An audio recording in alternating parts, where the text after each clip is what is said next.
Hello, everybody. Thanks for coming.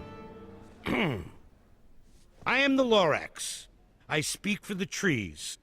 And I'd like to say a few words, if you please, regarding the story that you're about to see. It actually happened. Just take it from me. But there's more to this story than what's on the page.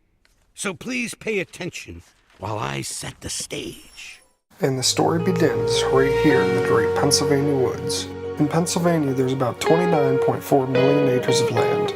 Today, there's about 16.7 million acres of forest left in the state of Pennsylvania. So let's take a closer look and find the story of our backyards.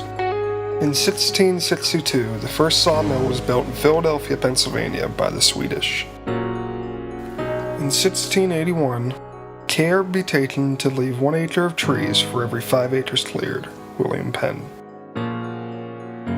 In 1870, the first logging train is built in Pennsylvania, and Williamsport, PA is known as the logging capital of the world.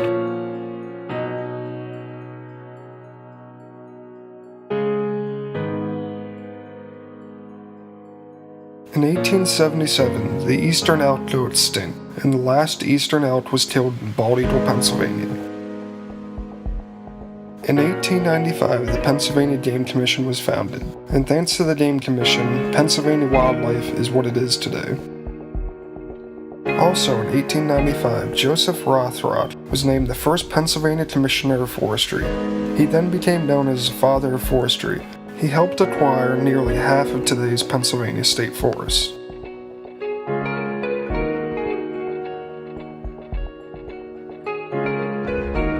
In 1899, Pennsylvania hits an annual peak of timber harvest of 2.3 billion feet of board. It is also estimated that 9 to 13 million acres of forest remain in the state.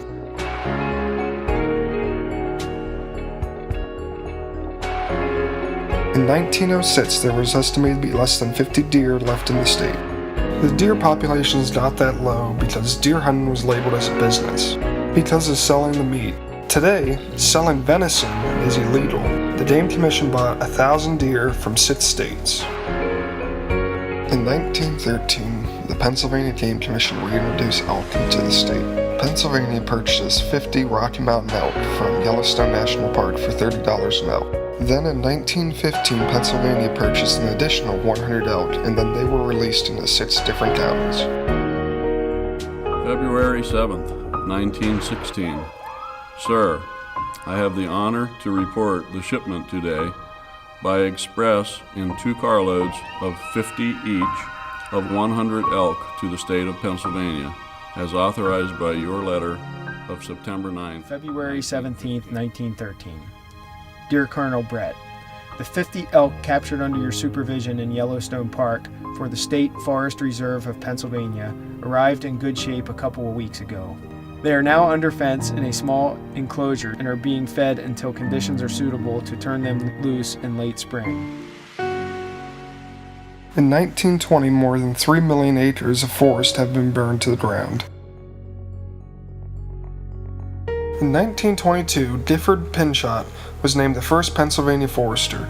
He also served 2 terms as PA governor. In 1925, Pennsylvania had their first elk hunt where they harvested 23 bulls.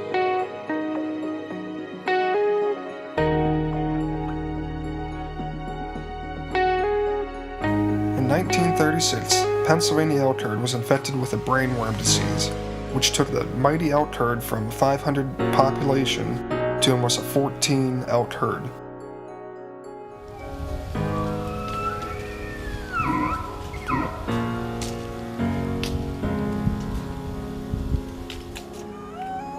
In 1926, Pennsylvania purchased an additional 6 mature bull elk from South Dakota.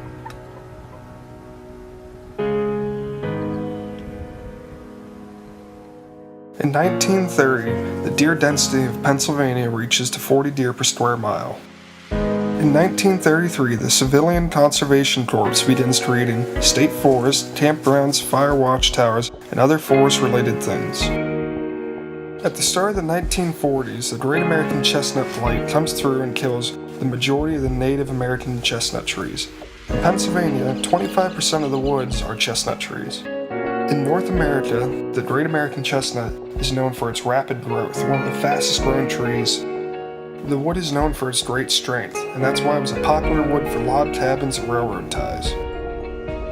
Wildlife biologist Tip Adams claims that if the American chestnut tree would return to the Pennsylvania woods, there would be no need for wildlife management or any other type of habitat management. But there is great hope for this great American tree to return to the Pennsylvania woods. The Pennsylvania State University has launched a study with the Great American Chestnut Foundation in hopes of finding a cure to the American chestnut blight. What Penn State has done is they've genetically modified the American chestnut DNA and crossed it with the Chinese chestnut, which is resistant to the blight. So this new type of chestnut tree they have is 99.99% Native American chestnut, and the other 0.01% is Japanese chestnut genetics. This study is estimated to be completed within 2 to 3 years. From 1941 to 1945, World War II was going on, and which created a high demand for wood. In 1961, the Ruffed Grouse Society was founded and created in Pennsylvania. The Ruffed Grouse Society is a non-profit organization that strives for wildlife conservation.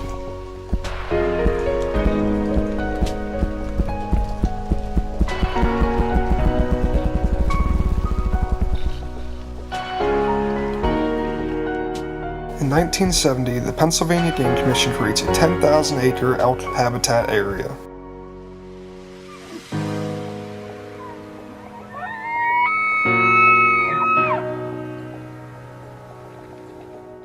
In 1973, the National Wild Turkey Federation is founded and brought to Pennsylvania to help the dangerously low turkey populations.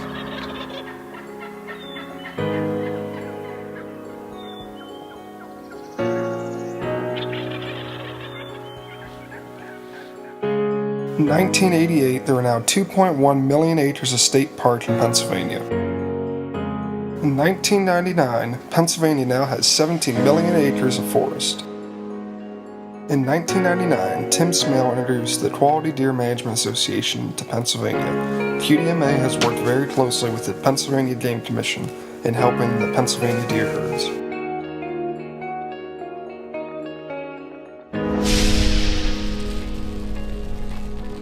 In 2010, the Keystone Elk Country Alliance was founded and started to help raise awareness about the Pennsylvania elk herds.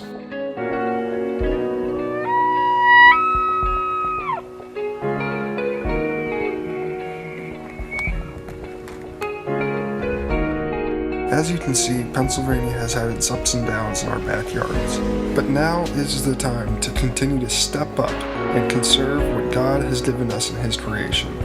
1 Timothy 4:4 says, "For everything God created is good, and nothing is to be rejected if it is received with thanksgiving."